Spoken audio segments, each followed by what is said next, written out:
Olá, hoje de novo. Então, assim, agora vamos entender um pouco a respeito da estrutura do texto, certo? Bom, então primeiro a gente precisa entender o que é um ensaio acadêmico, né? O ensaio, ele é um texto acadêmico, certo? Que se aproxima um pouco do artigo, mas com algumas diferenças e especificidades, né? Primeiro, em relação à extensão, né? O ensaio, ele é um texto mais curto e que pode falar sobre várias temáticas, né? Então, não necessariamente ele apresenta o resultado, né, de um estudo científico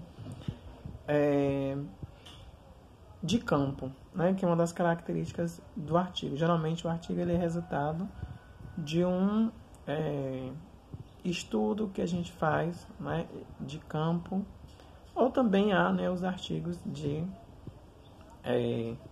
revisão de literatura, como a gente chama, né, que são textos produzidos a partir de estudo bibliográfico. O ensaio ele segue com alguns elementos, né, do artigo. O resumo, né, que vem logo abaixo do título. Então, como qualquer texto, ele tem que ter título. Logo abaixo vem, né, a identificação do autor. Então, o seu nome, no caso, o nome da dupla. E, em seguida, o resumo. Então, o resumo ele é uma síntese do texto. É o que você vai fazer por último. Certo? Depois do texto pronto, você vai fazer um resumo. Quais são as informações que tem que ter nesse resumo? Né? Então, o primeiro ponto é a contextualização do tema, do seu tema de pesquisa, que nesse caso é a formação docente, né, para a educação e as relações ético-raciais. E dentro desse tema você vai apresentar o seu objeto de estudo. Então, qual é esse objeto de estudo? É a formação continuada? É a formação inicial? Dentro de qual tema? Né? Do ensino de história e cultura afro-brasileira e africana, indígena ou da educação escolar indígena? Então, aí você vai definir qual o tema, né? Qual é o seu objeto de estudo e já vai apresentar no resumo. Depois você vai, né, justificar qual o porquê da escolha do tema, né? Então, uma síntese bem pequena. Se você observar que a justificativa não cabe no resumo, não tem problema. Você pode deslocar a justificativa e deixar só na introdução. Porque no resumo você não pode ultrapassar 250 palavras, né? Então, a justificativa ela pode ser optativa, estar no resumo ou não. Vai depender da extensão do seu resumo. Então, retomando, contextualização do tema, apresentação do objeto de estudo, né, ou do problema que vai ser analisado, o objetivo principal do seu texto. Qual é o seu objetivo? Né? Você quer discutir o quê? Por quê? Né? Depois a metodologia. Né? Então, qual foi o método que você utilizou? Pesquisa bibliográfica, estudo de caso. Né? Então, como por conta da pandemia, eu sugiro que todos vocês sigam a mesma metodologia, né? Que é a pesquisa bibliográfica. Então, trabalhar apenas com os documentos. Então, também vai usar como procedimento a pesquisa documental, né? Já que vocês vão trabalhar com a legislação, vão trabalhar com o plano nacional e com as diretrizes. Então, há uma análise documental como procedimento e também, né, o estudo teórico, que é a revisão bibliográfica, né, ou de literatura. Que são os autores que vocês vão ler para poder usar na citação do texto. Então, a metodologia basicamente vai ser essa. Pesquisa bibliográfica e como procedimento, né, a pesquisa documental. Certo? E também vem no resumo, para concluir o resumo, as considerações finais, né? Ou seja, quais são as conclusões que que vocês chegaram ao final do trabalho. Então, você vai retirar uma síntese lá das considerações finais e trazer para o resumo, tá certo? Então, abaixo do resumo vem as palavras-chave. O que são palavras-chave? Né? São os conceitos que vocês irão utilizar como base no desenvolvimento do texto, certo? Por exemplo, digamos que vocês vão abordar a formação inicial do professor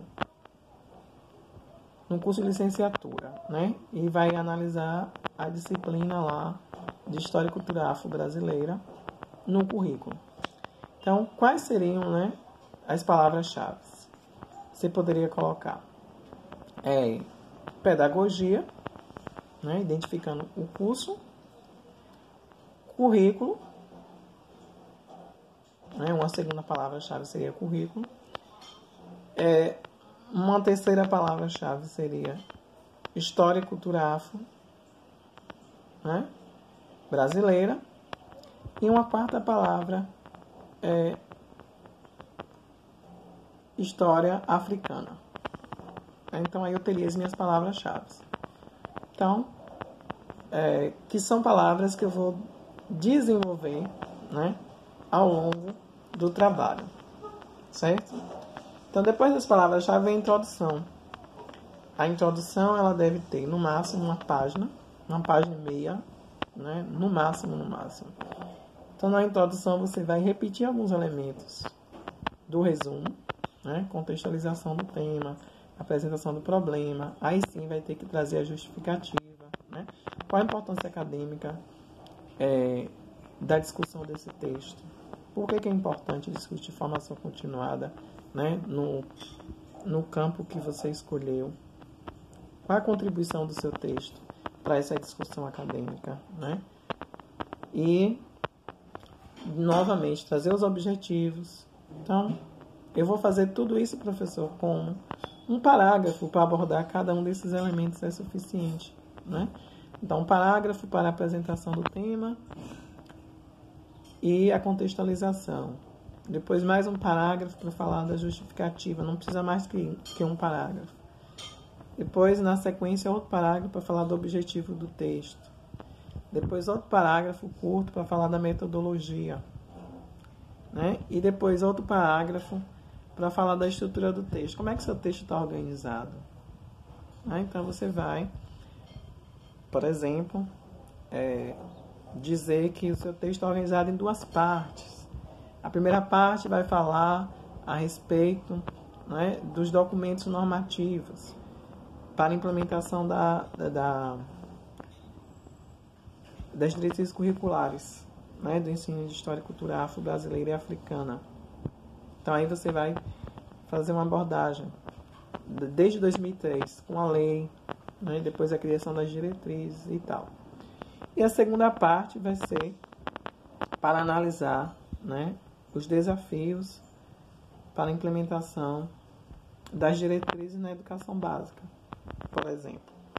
Então, aí você está situando o leitor como é que seu texto está organizado, certo? E depois, para finalizar a introdução, depois do texto já produzido, você vai pegar lá nas considerações finais e fazer uma síntese, um resumo pequeno em um parágrafo, para dizer quais foram as suas principais conclusões. Então, observe que a introdução e o resumo seguem uma mesma estrutura. A diferença é o tamanho do texto, né? No resumo, você faz uma síntese bem pequena. Na introdução, você desenvolve a ideia. Da mesma forma que você vai, no desenvolvimento do texto, analisar isso. O professor precisa colocar lá no título desenvolvimento? Não. Precisa colocar referencial teórico? Daí vai depender da forma como você vai escolher organizar seu texto. Eu sugiro que você não faça isso, né? Fazer um capítulo de revisão teórica. Você faz a discussão conceitual e as citações, né, que é o que a gente chama de fundamentação teórica. O que é a fundamentação? Nada mais é do que o uso das citações para fundamentar seu argumento ou seus argumentos. Então, você vai escolher autores que falam sobre a temática que você escolheu abordar, né? E vai usá-los para reforçar a sua argumentação. Essa é a fundamentação teórica. Porque vamos partir do princípio que várias pessoas já estudaram sobre formação continuada. Você não é o primeiro. Então, já existe muita produção a respeito disso. Você vai escolher alguns de preferência, né? A minha sugestão é que vocês preferencialmente escolham autores negros, né? Professores negros, que também são pesquisadores. Então, derem prioridade a eles. Posso citar aqui alguns exemplos, né? A professora da Universidade Federal de Minas Gerais, Nilma Lino Gomes, quase não sai, né? Então, Nilma Gomes, a professora Petronília, da Universidade de São Paulo, professor Cabelê Munanga e vários outros professores. Aqui na Bahia a gente tem a professora Isabel, que é da UNEB, tem o professor Josivaldo Pires, também da UNEB. Então, aí vocês podem estar pesquisando, certo? Autores baianos. Não precisa necessariamente ser baianos, mas a minha sugestão é que seja preferencialmente professores negros. Tá ok? Que aí legitima o discurso. E, então, você vai organizar aí o seu texto, dividir em 2 sessões, né? Então, escolher quais são os títulos dentro do seu tema. Você escolhe os títulos que vai dar, né, na sessão e desenvolve a ideia. E aí vai usando os autores para fundamentar o seu texto. Como é que eu vou formatar a citação, professor? Veja lá na orientação, né? Na orientação, eu dou 2 possibilidades de formatação que está lá na ABNT. Você pode fazer a citação no corpo do texto, né? Usando autor e data ao final, ou você pode fazer em nota de rodapé, se preferir também, certo? Então, embora você tenha que escolher apenas uma, se você optar fazer autor-data, né, no corpo do texto, você vai manter isso até o final. Se você optar por fazer nota de rodapé, também você vai usar a nota de rodapé até o final. E em qualquer um dos casos, lá no final do texto, você tem que obrigatoriamente colocar as referências dos autores que você usou no texto. Também para as referências, cabe aqui uma outra observação. Você pode destacar o título dos textos que você usou, ou dos livros, né, das obras, como referência em negrito ou em itálico. Segue a mesma orientação das citações. Você tem que escolher um único modelo. Se você optar por colocar negrito, vai colocar negrito em todos. Se optar por colocar itálico, vai colocar itálico em todos. Se vocês usarem durante o texto alguma palavra, né, em língua estrangeira, também usar itálico. Se citar algum texto, alguma obra, né, você pode usar também o itálico para destacar o título dos textos ou dos livros que você, porventura, venha citar lá no desenvolvimento do texto. Então, aplica-se a mesma coisa. Ou usam o itálico ou usam o negrito. Certo? Agora, para palavras estrangeiras, obrigatoriamente você tem que usar o itálico. Tá certo? Então, o desenvolvimento do texto é isso. É o desenvolvimento dos argumentos usando as citações, né? E as considerações finais, ou a conclusão, é até para o final do texto, onde você vai retomar o seu problema de pesquisa, os seus objetivos, né? E destacar se seus objetivos foram ou não atingidos, né? Quais são as conclusões que você chega aí, os autores, os documentos, né? Então, voltando lá à ideia inicial que eu dei como exemplo. Quais são, então, os desafios para a implementação das diretrizes curriculares nacionais na educação básica, né? Relacionando isso à formação do professor. Então, quais são as considerações que eu, enquanto pesquisador, cheguei, né, ao final desse texto? Então, eu vou lá descrever quais são essas considerações, ou essas conclusões nas considerações finais. Né? Então, a conclusão é exatamente isso. Então, é um texto também curto. Eu sugiro que vocês não ultrapassem uma página de considerações finais, né? No máximo uma lauda de texto.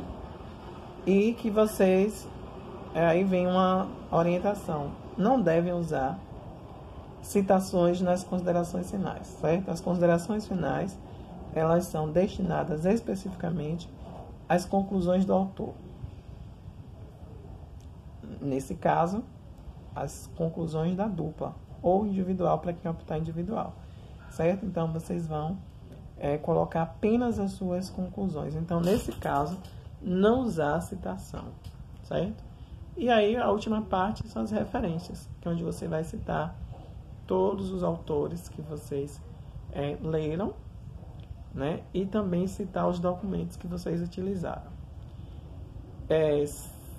Para os documentos, vocês podem recorrer tanto ao plano nacional, tanto ao plano de ensino da disciplina, que eu indico, como também na própria orientação.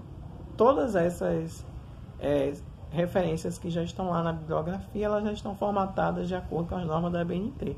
Então, vocês podem, se usar aqueles textos, né, que eu estou sugerindo que vocês usem pelo menos 50% da bibliografia indicada no curso, né, ou seja, no plano da disciplina e também nas orientações.